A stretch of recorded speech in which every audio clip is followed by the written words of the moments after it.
Yeah, just first of all, I want to say thank you all for joining this Zoom call, which we're all just thrilled to be on, I know, but it was an awesome couple days for our team. Just really thrilled to be going back to the national championship, and the players were elated yesterday. It was a long hour watching those last three teams come in after we made an unfortunate couple mistakes on the 18th hole and a couple throughout the day, but we were very relieved and had a great van ride home.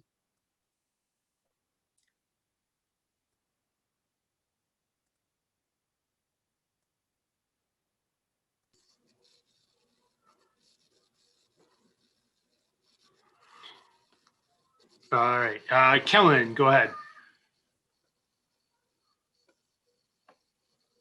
I'm muted. Sorry. All right, we're good. Hey, Stacy, congrats. Kind of following the team through the first few days of that regional, you tied for sixth, tied for fifth, and then gradually making it to that tie for fourth to move on to the NCAA tournament. What are some of the things you guys did, some adjustments you made to gradually improve your spot throughout that regional tournament? Well, I think we just tried to play the course as smartly as we could. The defense of that golf course were the greens. And looking at the pin sheets for 3 days, you really saw that they were making the course difficult by where they were placing the pins. Yesterday, when we looked at the pin sheets, there were 3 holes that were not tucked in corners. And I'm talking like they weren't 4 or 5 paces off the sides. So they were really going to try and penalize players who were going for the pins and who, hit a shot that wasn't perfect. So we really just tried to emphasize to the team as we saw the first 2 days that, teams weren't going crazy under par. We knew that around par would be good and probably would make it. So just tried to continue to emphasize to them that just, play smart, don't make big numbers, and we're going to be fine.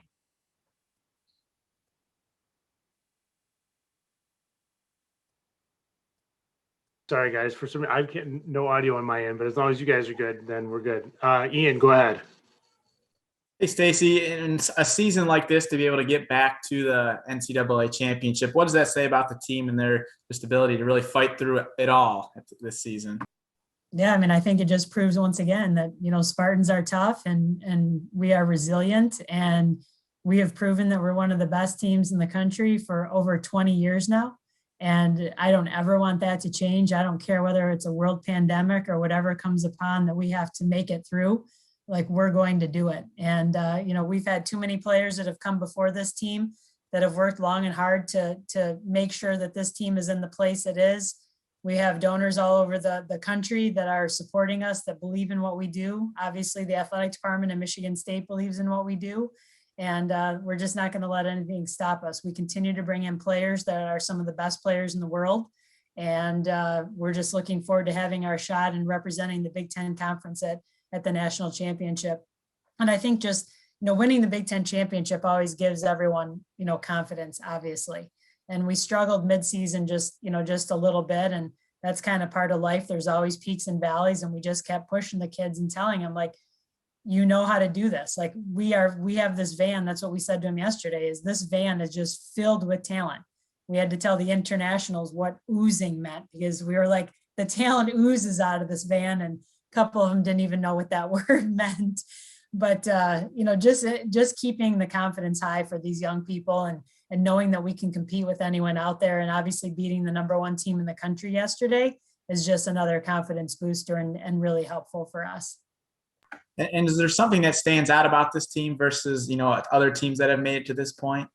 They're just such an awesome group. Like, I love being around them every single minute. I don't want the season to end. And certainly for our 2 seniors, we've gone through so much, with them, and really thinking about Poth and Eureka being gone is sad.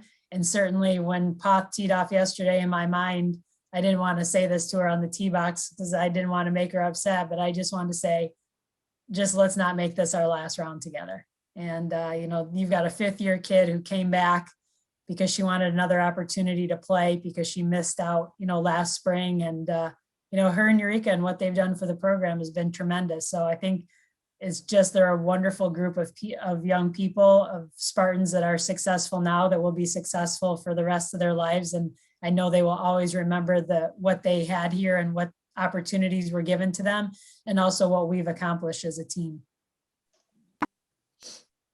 Phil, go ahead. So it's been a few years since you guys have reached the NCAA championships, and earlier you mentioned the midseason struggles, but then you guys come back to win the Big Ten. Is there a particular point in the season where you thought you realistically thought that this team had the talent and the ability to reach the NCAA championships? Well, I think when we put it on paper and we are planning out the team year after year and how far we go in advance of recruiting now, there's no question in our minds that we had the talent. It's just, as I mentioned before, overcoming what this team has endured with not competing last spring, not competing in the fall, and just making sure that they're, loaded and ready to go when, we haven't competed for a year as a team. I think the point of where I was like, okay, we're going to get this going now is when we won that smaller tournament that was hosted by IU, about a month and a half ago. I feel like we needed something like that.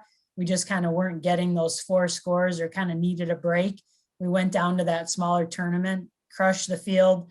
The team met Steve Stricker. Steve has a daughter that plays for Wisconsin, and we played with Wisconsin. So 2 of the players, Eureka and Valerie, had Stricker following them around for 2 days. That in itself of like having a legend watching you play golf. And then after Valerie shot the 65, the last day, Steve went up to her and just commented what a great round it was. And, those are motivating things for young people. And it was that point when we just said to him, the sky's the limit for this team. And we know that it truly is now, and they believe it as well. Matt, go ahead. Stacy, you mentioned, I remember you talking when you won the Big Ten about how loose the girls were before and the fun they were having before. Have they been able to maintain that throughout this? Do they still have that loose approach before each round, or they don't get too worked up about it? They do. Yesterday, the van wasn't quite as loose. It's a different situation, a regional, because all it is a qualifier, right? Not that I don't care whether we win or finish 6th. It's much more comfortable to be in those top 2 spots than where we were. But we just kept saying to him, look, we're not looking for the first place trophy. We just want a spot to be with the top 24 teams in the country. And, so yesterday it was like, look, just go do your job. And I'll tell you, there was a moment when Valerie was coming in on 18, she hit a kind of what she would call not a good shot to the 18th green. And she had kind of a 30-footer uphill. And I looked at her and I said, 1 or 2 putt here. She got the message.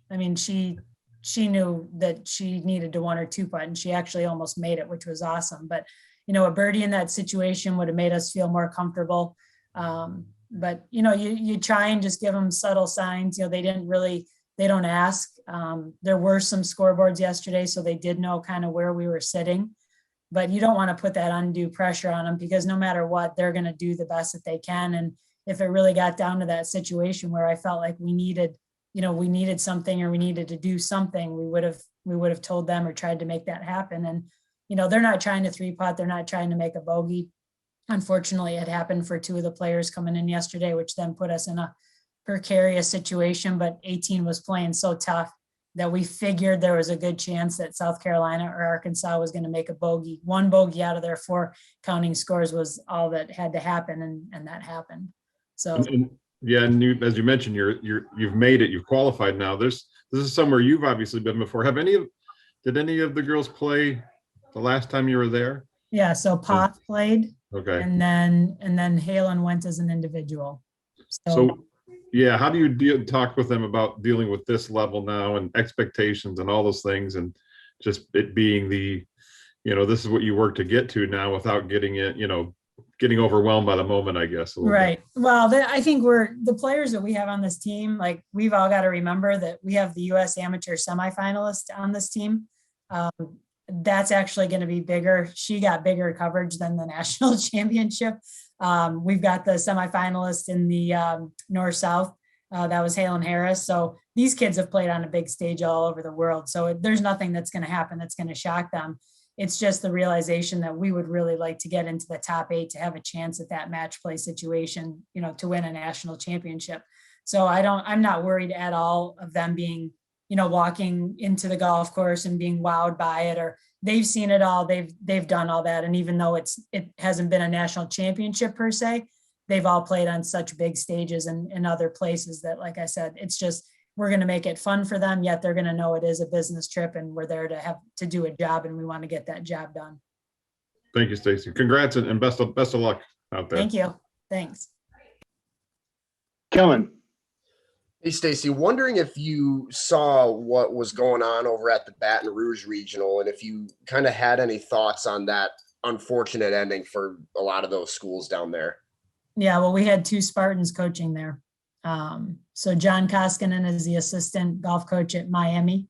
And then Amy Neff, one of my former players, had an individual there. And obviously I had many friends that were coaches there, and really, really unfortunate situation.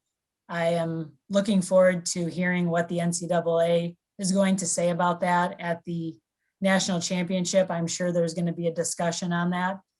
Just really a tragic situation. I mean, to think that those kids earned a spot, to play for a spot in the national championship, and they couldn't get 18 holes in, it really is just, it's hard to believe. And there were a lot of funny things that I was hearing that it didn't add up. Do you mind kind of elaborating on what some of those things were that you didn't really think added up? We hosted regionals 2 years ago. I kind of put myself in the situation. We've had bad weather here. I've seen Forest Acres West underwater. I heard that the coaches got to walk the golf course, and there were no maintenance people on the golf course at any time, no pumps. I'll be honest, like I said to Caroline, my assistant, if we were in that situation, I know that our staff, the athletic department, would have sent a note out to get every able body to get the water off the golf course to be able to play at least 18 or 36 holes. The other thing from a rules perspective that I just, kind of question is, why would you cancel a tournament at noon every day? You could have played golf until 8:30 p.m. So why weren't they waiting till, a little bit longer? And again, I wasn't there. Like I said, I'm anxious to hear more of the story of who was making the calls. Was it the rules? Was it the superintendent? Was it the NCAA committee that was there? There really wasn't much communication to the coaches and the players of what was happening. And I said to myself yesterday morning, I talked to my friends and our 2 Spartans down there, and I thought to myself, no matter what happens today, thank goodness at least we had a fair chance at making the national championship, because if we were at Baton Rouge with the 8 seed, we're done. We're not talking today because we're not going to the national championship. And that's a tragedy for those kids. Thank you. Mm-hmm. All right. Anything else? All set, everybody? Oh, I thought one little piece that, yeah. I'm sorry. Okay. Let me. Oh, can Phil go real quick, Stacy? Then Sure, yeah, of course. Yep, go ahead, Phil. Yeah, let me fire in here real late. Sorry.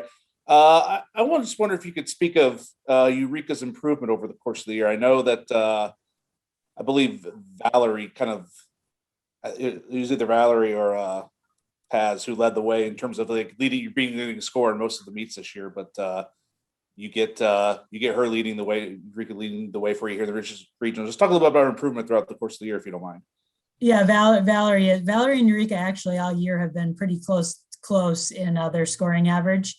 But I think, I would say Eureka has, maybe not played up to her potential the past couple of tournaments. And, that was disappointing to her. And, you're just trying to figure things out. And, finally this tournament, she came through for us in a big way and played in the way that we know that she's capable of playing, and the way that she's really looking for her and herself. So just really happy for her performance. Yesterday, she actually 4-putted from 15 feet on the 6th hole and then 3-putted the 7th hole. And she was pretty fired up on the 8 tee box with me on a par 3. And what I'm really most proud of Eureka is for settling herself down and getting back into it and shooting a great score, even with those 2 mistakes.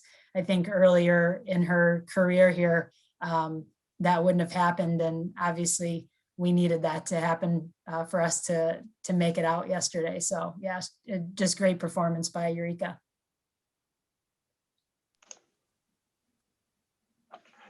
All right, go ahead, Stacy. Yeah, I just wanted to give everyone the, the Izzo update, because the last time we discussed how Coach Izzo and I have our ongoing Big Ten battle, but I think it's certainly noteworthy that yesterday, Coach Izzo called at 8:00 in the morning to wish all of us good luck. And it was just kind of a real motivational thing that we got to say to the team. I said to him, so there's 72 teams in the regional. I said, how many coaches of those 72 teams do you think got calls from their head men's basketball coach to say good luck for today and that he'd be watching? And, it's like the smiles were from ear to ear. And I just wanted to mention that because I just think that the support that this athletic department has of each other is tremendous. And it really means a lot to us.